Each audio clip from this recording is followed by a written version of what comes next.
कुछ दिनों पहले सुप्रीम कोर्ट ने वक्फ बोर्ड पर जो फैसला दिया, इसके अलावा तमिलनाडु के राज्यपाल को लंबे समय तक बिल को जेब में रखने के लिए जो फटकार लगाई और जो राष्ट्रपति को कह दिया कि आप किसी भी बिल को 3 महीने से ज्यादा समय तक अटकाए नहीं रख सकती। फिर क्या हुआ? भाजपा ने सुप्रीम कोर्ट पर ही आरोप लगाने शुरू कर दिए। झारखंड के गोड्डा सीट से भारतीय जनता पार्टी के सांसद निशिकांत दुबे ने तो यह तक कह दिया कि देश में धार्मिक युद्ध भड़काने के लिए सुप्रीम कोर्ट जिम्मेदार है। इसके पहले उपराष्ट्रपति धनखड़ ने कहा था कि आर्टिकल 142 सुप्रीम कोर्ट के लिए परमाणु मिसाइल बन गया है और सुप्रीम कोर्ट पर सुपर पार्लियामेंट की तरह काम करने का आरोप लगाया। अगर सुप्रीम कोर्ट का फैसला सत्ता के पक्ष में होता है तो भाजपा ये कहकर ढोल नगाड़े बजाती है कि सुप्रीम कोर्ट ने मुहर लगा दिया है, लेकिन जैसे ही फैसला उनके खिलाफ आता है तो सुप्रीम कोर्ट उन्हें सीमा लांघता हुआ नजर आने लगता है। इनकी छोड़ो, धनखड़ जी को इतनी मिर्ची क्यों लग रही है? क्या धनखड़ जी उपराष्ट्रपति है या फिर सत्ता के प्रवक्ता? उपराष्ट्रपति धनखड़ के बयानों से यह संदेश जाता है कि वे संवैधानिक पद की मर्यादा भूल गए हैं और सुप्रीम कोर्ट के अधिकारों पर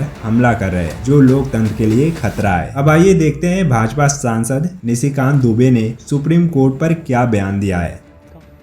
इस देश में धार्मिक युद्ध भड़काने के लिए केवल और केवल सुप्रीम कोर्ट जिम्मेदार है। सुप्रीम कोर्ट अपनी सीमा से बाहर जा रहा है और सब कुछ के लिए सुप्रीम कोर्ट जाना है। इस संसद का कोई मतलब नहीं है, विधानसभा का कोई मतलब नहीं, इसको बंद करो।